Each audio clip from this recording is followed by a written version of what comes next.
Assalamualaikum, welcome back to my channel. ഇന്ന് കഴിഞ്ഞ വീഡിയോയുടെ തുടർച്ചയായിട്ടുള്ള എംബ്രോയിഡറി ആൽബത്തിൻ്റെ സെക്കൻഡ് വീഡിയോ ആണ്. ഇത് സെക്കൻഡ് ഇയറിലെ ആൽബമാണ്.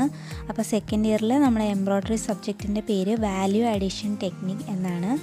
അപ്പോൾ നമ്മൾ ഫസ്റ്റ് ഇയറിൽ കണ്ടതിൽ നിന്നും ടോട്ടൽ ഡിഫറെൻ്റ് ആയിരിക്കും സെക്കൻഡ് ഇയറിലെ ആൽബം ചെയ്യുന്നത്. ഫസ്റ്റ് ഇയറിൽ നമ്മൾക്ക് ചുമ്മാ ബേസിക്കായിട്ടും പിന്നെ അതൊരു ഡിസൈനിലും ചെയ്ത് കാണിച്ചാൽ മതി. പക്ഷേ സെക്കൻഡ് ഇയറിൽ അങ്ങനെയല്ല, കുറച്ച് ഡിഫറെൻ്റ് ആയിരിക്കും. അപ്പോൾ ഫസ്റ്റ് നമ്മുടെ പേജിൽ നമ്മുടെ സബ്ജക്റ്റിൻ്റെ നെയിം, സെക്കൻഡ് നമ്മുടെ ഇൻസ്റ്റിറ്റ്യൂട്ടും നമ്മുടെ ഡീറ്റെയിൽസും കാര്യങ്ങളൊക്കെ ആയിരിക്കും. ഈ സെക്കൻഡ് ഇയറിലെ ആൽബത്തിൽ നമ്മൾ ഓരോ സ്റ്റിച്ചും ബേസിക്കായിട്ട് സെൻറ്റർ, പിന്നെ ബോർഡർ, കോർണർ, അങ്ങനെ 3-4 ടൈപ്പായിട്ട് കാണിക്കണം. അപ്പോൾ ഇത് ഫസ്റ്റ് സ്റ്റിച്ചാണ്, കാന്ത വർക്ക് എന്ന് പറയും. കാന്ത വർക്ക് എന്ന് പറയുന്നത് കുഞ്ഞു കുഞ്ഞു റണ്ണിങ് സ്റ്റിച്ചുകളാണ്. അപ്പം ഇത് ഞാൻ ബേസിക്കായിട്ട് ചെയ്ത് കാണിച്ചിരിക്കുകയാണ്. ഇനി ഇത് സെൻറ്റർ ഡിസൈനാണ്. നെക്സ്റ്റ് പേജിൽ നമ്മൾ ചെയ്ത വർക്കിൻ്റെ സെൻറ്റർ ഡിസൈനാണിത്. ഇത് ബോർഡർ, കാന്ത വർക്ക് ഒരു ബോർഡർ ഡിസൈനായിട്ട് ചെയ്ത് കാണിച്ചിരിക്കുകയാണ്. ഇനി അടുത്തത് ആ കാന്ത വർക്ക് ഒരു കോർണറിലായിട്ട് വന്നാൽ എങ്ങനെ ഇരിക്കും എന്ന് പറഞ്ഞ് ചെയ്ത് കാണിക്കണം. പിന്നെ അത് ഒരു കുഞ്ഞ് ഡ്രസ്സിൻ്റെ മോഡലിൽ കാന്ത വർക്ക് എങ്ങനെ വന്നാൽ എങ്ങനെ ഇരിക്കും, ആ ഡ്രസ്സിന് നമുക്ക് അളവുകളും കാര്യങ്ങളും ഒന്നുമില്ല, പക്ഷേ ഒരു ഡ്രസ്സിൻ്റെ ഷേപ്പിൽ വരണം. നെക്സ്റ്റ് കമൽ കടായി ആണ്. കമൽ കടായി ഞാൻ വീഡിയോ ചെയ്തിട്ടുണ്ടായിരുന്നു. ഇത് ബേസിക്കായിട്ട് കമൽ കടായി സ്റ്റിച്ച് ഇങ്ങനെയാണ് എന്നുള്ള രീതിയിൽ ചെയ്ത് കാണിച്ചേക്കെയാണ്. ഇനി രണ്ടാമത് അത് സെൻറ്റർ ഡിസൈനാണിത്. ഇനി നെക്സ്റ്റ് അതിൻ്റെയും അതുപോലെ തന്നെ ബോർഡറായിട്ട് കമൽ കടായി ബോർഡറായിട്ട് ചെയ്ത് കാണിക്കണം. എല്ലാ സ്റ്റിച്ചുകളുടെയും ബേസിക്ക്, സെൻറ്റർ, ബോർഡർ, കോർണർ, പിന്നെ ഒരു ഡ്രസ്സിൽ അങ്ങനെ ചെയ്ത് കാണിക്കണം. ഇത് കമൽ കടായിയുടെ കോർണറിൽ വന്നാൽ എങ്ങനെ ഉണ്ടാവുമെന്നാണ് കാണിച്ചിരിക്കുന്നത്.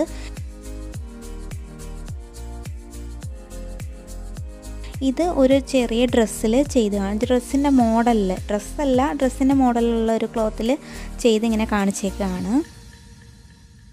നെക്സ്റ്റ് കച്ച് വർക്കാണ്. എനിക്ക് തോന്നുന്നു ഈ എംബ്രോയ്ഡറിയിൽ പെട്ടെന്ന് നമുക്ക് കിട്ടാത്ത ഒരു സ്റ്റിച്ചുകളിൽ ഒന്നാണ് കച്ച് വർക്ക്. വലിയ ബുദ്ധിമുട്ടാണ്. നമുക്ക് എംബ്രോയ്ഡറിയൊക്കെ അറിയാത്തവർക്കൊക്കെ ഇത് കണ്ടാൽ ഒന്നും പിടികിട്ടില്ല. അപ്പോൾ കച്ച് വർക്കിൻ്റെ ബേസിക്കായിരുന്നു അത്. ഇത് ഞാൻ കച്ച് വർക്ക് സെൻറ്റർ ഡിസൈനായിട്ട് ചെയ്ത് കാണിച്ചേക്കണം. പക്ഷേ നല്ല ഭംഗിയാണ്. ഈ കച്ച് വർക്കൊക്കെ ചെയ്ത സാരികൾക്കൊക്കെ നല്ല വിലയുണ്ടായിരിക്കും.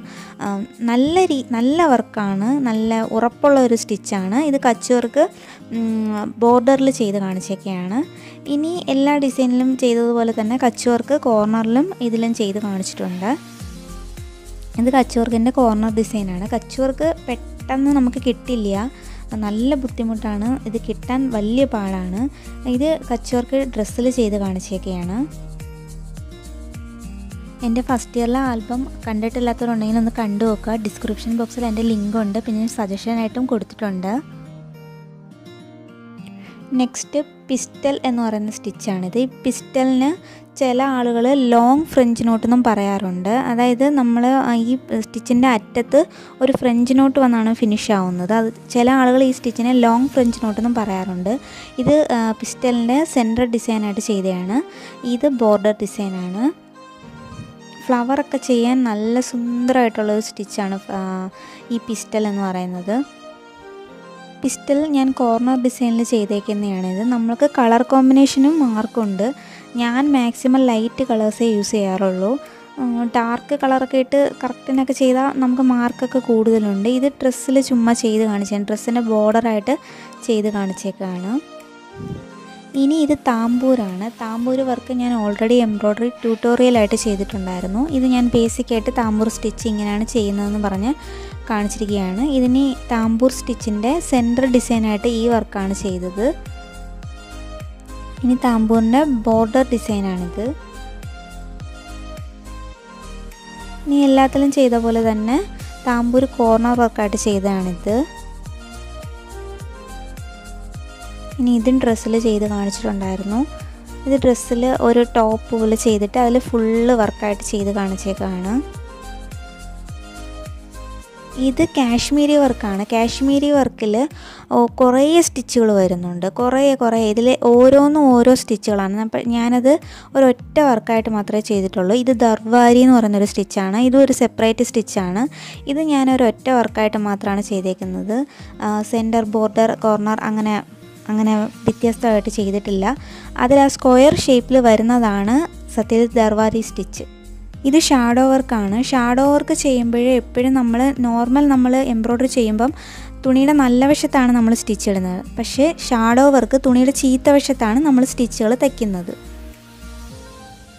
സ്റ്റിച്ചുകളിന് നിഴലായിട്ട് വരുന്നു, ബാക്ക് സൈഡിൽ നിഴലായിട്ട് നമുക്കൊരു കാണുന്നതുകൊണ്ടാണ് ഇതിന് ഷാഡോ വർക്ക് എന്ന് നമുക്ക് പേര് വന്നത്. നെക്സ്റ്റ് കട്ട് വർക്കാണ്. കട്ട് വർക്കിൽ തന്നെ 2-3 വെറൈറ്റി വരുന്നുണ്ട്. അപ്പം കട്ട് വർക്കിൻ്റെ സ്റ്റിച്ചുകൾ നമുക്ക് ഇടാൻ ഈസിയാണ്, പക്ഷേ ആ കട്ട് ചെയ്യുന്നതിലാണ് കാര്യം ഇരിക്കുന്നത്. സ്റ്റിച്ച് എംബ്രോയ്ഡറി ചെയ്ത് നമ്മുടെ സ്റ്റിച്ച് പൊട്ടാതെ കറക്റ്റ് ഫിനിഷിങ്ങിൽ കട്ട് ചെയ്ത് എടുക്കണം. കട്ട് ചെയ്യാൻ നമ്മൾ ചില ആളുകൾ ചൈനീസ് മെഴുകുതിരി അങ്ങനെ കുറേ സാധനങ്ങളൊക്കെ യൂസ് ചെയ്ത്, ഞാൻ ബ്ലേഡാണ് യൂസ് ചെയ്തത്. ഇത് കട്ട് വർക്കിൻ്റെ മറ്റൊരു മോഡലാണ്. കട്ട് ചെയ്യുമ്പോൾ നമ്മൾ സ്റ്റിച്ച് പൊട്ടിപ്പോകരുത്. പൊട്ടിയ കട്ട് വർക്ക് പാളിയെന്ന് അർത്ഥം. നമ്മൾ കറക്റ്റിന് കട്ട് ചെയ്തെടുക്കണം. ഇനി നെക്സ്റ്റ് ആപ്ലിക് വർക്കാണ്. ഇത് പ്ലെയിൻ ആപ്ലിക്കാണ്. അതായത് നമ്മുടെ പ്ലെയിൻ ആയിട്ടുള്ള തുണികൾ എടുത്തിട്ട് നമ്മൾ അതിൽ നമ്മൾ ഉദ്ദേശിക്കുന്ന മോഡലിൽ വെട്ടി നമ്മൾ തച്ച് അതിൽ ഉള്ളിൽ സ്റ്റിച്ചുകളൊക്കെ കൊടുത്തിട്ടുള്ളതാണിത്. പ്ലെയിൻ ആപ്ലിക് എന്നാണ് പറയുന്നത്. ഇപ്പോൾ പ്ലെയിൻ ആപ്ലിക്കൊക്കെ ശരിക്കും ഒരുപാട് സാരികളിലൊക്കെ വരുന്നുണ്ട്. ഇനി ഇത് പിക്ചർ ആപ്ലിക്കാണ്. പിക്ചർ ആപ്ലിക് എന്ന് ഉദ്ദേശിക്കുന്നത് നമ്മൾ എടുക്കുന്ന തുണിയിൽ തന്നെ ഒരു പ്രിൻ്റ് ഓൾറെഡി ഉണ്ടായിരിക്കും. അത് വെച്ചിട്ട് നമ്മൾ ഇഷ്ടത്തിനുള്ള ഷേപ്പിൽ കട്ട് ചെയ്ത് സ്റ്റിച്ച് ചെയ്യുന്നതുകൊണ്ടാണ്. ഇനി അടുത്തത് ഇത് ബ്ലൈൻഡ് ആപ്ലിക്കാണ്. ബ്ലൈൻഡ് ആപ്ലിക് എന്ന് പറഞ്ഞാൽ നമ്മൾ ഈ തുണി വെച്ച് ചെയ്യുമ്പോൾ അതിലുള്ള സ്റ്റിച്ചുകൾ നമുക്ക് കാണാൻ കഴിയില്ല.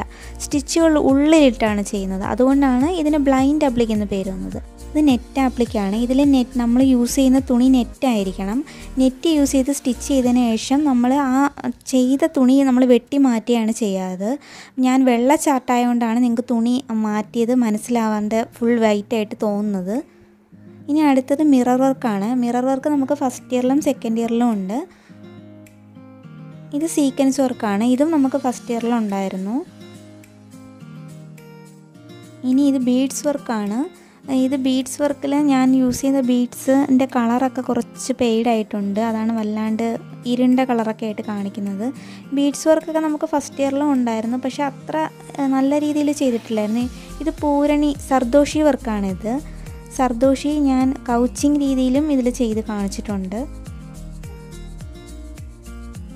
ഇത് പൂരണിയാണ്. സർദോഷി പോലെ ഉള്ളൊരു അത്ര ഗ്ലേസിങ് ഉണ്ടാവില്ല. ഇത് പൂരണിയാണ്, പൂരണി വർക്കാണ്.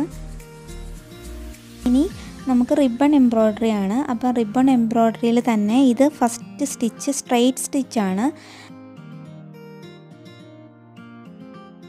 ഇത് പാഡഡ് സ്ട്രെയിറ്റ് ആണ്. അതായത് ഒരു സ്ട്രെയിറ്റ് സ്റ്റിച്ചിൻ്റെ മുകളിൽ ഒരു ചെറിയ സ്റ്റിച്ചിന് മുകളിൽ വീണ്ടും ഒരു സ്റ്റിച്ച് കൂടെ ഇട്ട് കൊടുക്കും. ഇത് ഈസി റോസ് ആണ്. പിന്നെ റിബൺ എംബ്രോയ്ഡറി ചെയ്യുമ്പോൾ നമുക്ക് നന്നായിട്ട് ചുളിവ് വീഴും. എനിക്ക് നല്ല രീതിയിൽ ചുളിവ് വീണതുകൊണ്ടാണ് എൻ്റെ ടീച്ചർ അതിൽ മാർക്ക് ചെയ്ത് ഇങ്ങനെ റെഡ് മാർക്ക് ഇട്ടിങ്ങനെ കാണിച്ചേക്കുന്നത്. നല്ല രീതിയിലൊന്നും ചുളിവ് വീഴാൻ പാടില്ല. ഇത് നെക്സ്റ്റ് സ്റ്റിച്ചാണ്. ഇത് സ്പ്ലിറ്റാണ്. ഇത് ലേസി ഡേസി നോർമലി നമുക്ക് ത്രെഡിലും ചെയ്യാറുണ്ട്. ഇത് തുളിപ്പ് ഫ്ലവറാണ്. തുളിപ്പ് ഫ്ലവർ ഇതിലും സൂപ്പറായിട്ട് ചെയ്യാൻ പറ്റും. ഇത് ഫ്ലൈ റോസ് ആണ്. എൻ്റെ ഈ വീഡിയോ കാണുന്ന ആരെങ്കിലും എൻ്റെ ചാനൽ സബ്സ്ക്രൈബ് ചെയ്തിട്ടില്ലെങ്കിൽ ഒന്ന് സബ്സ്ക്രൈബും കൂടി ചെയ്തേക്കണം കേട്ടോ. ഇത് ഫ്രഞ്ച് നോട്ട് റോസ് ആണ്. നമ്മൾ നോർമലി എംബ്രോയ്ഡറി ത്രെഡിൽ ഫ്രഞ്ച് നോട്ട് ചെയ്യുന്ന അതേ മെത്തേഡ് തന്നെയാണ്.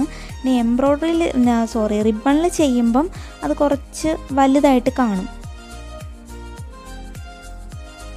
ഇത് സ്പൈഡർ വെബാണ്. ഈ സ്പൈഡർ വെബ് ഞാൻ നോർമൽ എംബ്രോയ്ഡറി ത്രെഡിലൊക്കെ എങ്ങനെയാണ് ചെയ്തേക്കുന്നതെന്നൊക്കെ കാണിച്ചിട്ടുണ്ടായിരുന്നു.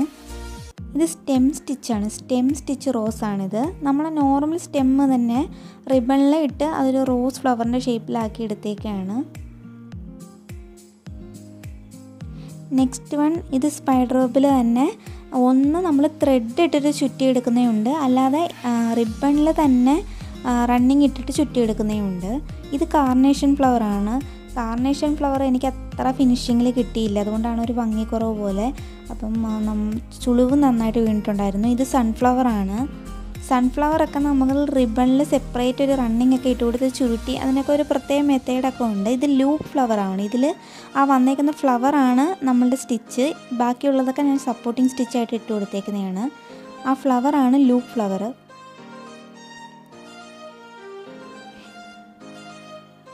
ഇത് സ്റ്റാർ റോസ് ആണ്. ഇത് എനിക്ക് ഇൻസ്പെക്ഷന് ഒരു ടീച്ചർ വന്നപ്പം എനിക്ക് സൈൻ ഇട്ട് തന്നതാണ്. അപ്പോൾ ചുളിവുണ്ടെന്ന് പറഞ്ഞ് പുള്ളിക്കാരത്തെയും അവിടെ മാർക്ക് ചെയ്തിട്ടുണ്ടായിരുന്നു. ഭയങ്കര ഹാപ്പി ആയിരുന്നു ഇൻസ്പെക്ഷൻ വന്ന ആളൊക്കെ വർക്ക് കണ്ട് സൈനൊക്കെ ചെയ്ത് തന്നത്. ഇത് സ്പൈഡർ വെബ് റോസ് ആണ്. ഇതൊക്കെ ഞാൻ നോർമൽ എംബ്രോയ്ഡറി ത്രെഡിൽ എങ്ങനെയാണ് ചെയ്യുന്നതെന്ന് കാണിച്ചിട്ടുണ്ടായിരുന്നു. കുറച്ച് നാളായിട്ട് ചാർട്ടിൻ്റെ സൈഡിലൊക്കെ കീറിയിട്ടുണ്ട്. നമുക്ക് റിബൺ എംബ്രോയ്ഡറിയും ഇവിടെ ഫിനിഷായി. ഇനി ഫുള്ള് ഫാബ്രിക് പെയിൻറ്റിംഗ് ആണ്. ഫാബ്രിക് പെയിൻറ്റിങ്ങിൻ്റെ വർക്കാണ്. ഇത് നോർമൽ ലൈനായിട്ട് ചുമ്മാ ഒരു ഔട്ട്ലൈനായിട്ട് വരച്ചിങ്ങനെ കാണിച്ചേക്കാണ്. ഫാബ്രിക് പെയിൻറ്റിങ്ങിൽ തന്നെ നമുക്ക് ഒരുപാട് വെറൈറ്റി ഉണ്ട്. ഔട്ട്ലൈൻ പെയിൻറ്റിങ്, പിന്നെ ലൈന്, പിന്നെ ചെക്ക്, പിന്നെ ഡോട്ട്, അങ്ങനെ. ഇത് ചെക്കാണ് കേട്ടോ. ഇനി അടുത്ത് ഇത് ഡോട്ടാണ്, ഡോട്ട് പെയിൻറ്റിംഗ് ആണ്. ഇത് ഷെയ്ഡാണ്. ഓരോന്നിനും ഷെയ്ഡിൽ തന്നെ കുറേ വെറൈറ്റി ഉണ്ട്. ഈ ആൽബമൊക്കെ ചെയ്ത് നമ്മൾ ക്ലാസ്സിൽ കൊണ്ടുവരുമ്പോൾ മറ്റുള്ളവരെ കാണാനും മറ്റുള്ളവരെ കാണിക്കാനും ഒക്കെ ഭയങ്കര ഇൻട്രസ്റ്റ് ആയിരുന്നു. ഒരുപാട് നമുക്ക് ഇൻട്രസ്റ്റ് എടുത്ത് പഠിക്കാൻ പറ്റിയൊരു കോഴ്സാണ് ഫാഷൻ ഡിസൈനിങ് എന്ന് പറയുന്നത്. ഇനി ഇതോടെ ഫാബ്രിക് പെയിൻറ്റിങ് തീർന്നു. അതിനുശേഷം നമ്മളിത് ടൈ ഡൈയിങ് സംഭവം ചെയ്തതാണ്. ടൈ ഡൈയിങ്ങിലും ഒരുപാട് വെറൈറ്റി ഉണ്ട്. ഇതിന് ഓരോന്നിനും ഓരോ നെയിമുണ്ട്. ഇത് മാർബിൾ ടൈയിങ് ആണ്. ഓരോന്നിൻ്റെ നെയിം പ്രത്യേകം പറയാം. ഇത് കോൺസെൻട്രിക് സർക്കുലറാണ്. ഇത് പ്ലീറ്റ് ഡൈ ആണ്. നെക്സ്റ്റ് ഇത് സൺബേൺസ് ആണ്, സൂര്യപ്രകാശം ആ മോഡലിലുള്ളത്. ഇനി ഇത് ഡയമണ്ട് ഷേപ്പാണ്. ഇത് മാർബിൾ. അതിനുശേഷം ഇത് സ്പിരിച്വൽ ഡിസൈനാണ്. അപ്പം ഇതോടെ എൻ്റെ സെക്കൻഡ് ഇയറിലെ ഫാഷൻ ഡിസൈനിങ് ആൽബം ഫിനിഷ് ചെയ്തു. എല്ലാവർക്കും ഇത് ഇഷ്ടമായെന്ന് കരുതുന്നു. അപ്പം എന്നെ സപ്പോർട്ട് ചെയ്യുക, കമൻറ്റ് ചെയ്യുക, ലൈക്ക് ചെയ്യുക, എൻ്റെ വീഡിയോ ഒന്ന് ഷെയർ ചെയ്യുക, എൻ്റെ ചാനൽ ഒന്ന് സബ്സ്ക്രൈബ് ചെയ്യുക. നെക്സ്റ്റ് വീഡിയോയിൽ വീണ്ടും കാണാം. Thanks for watching.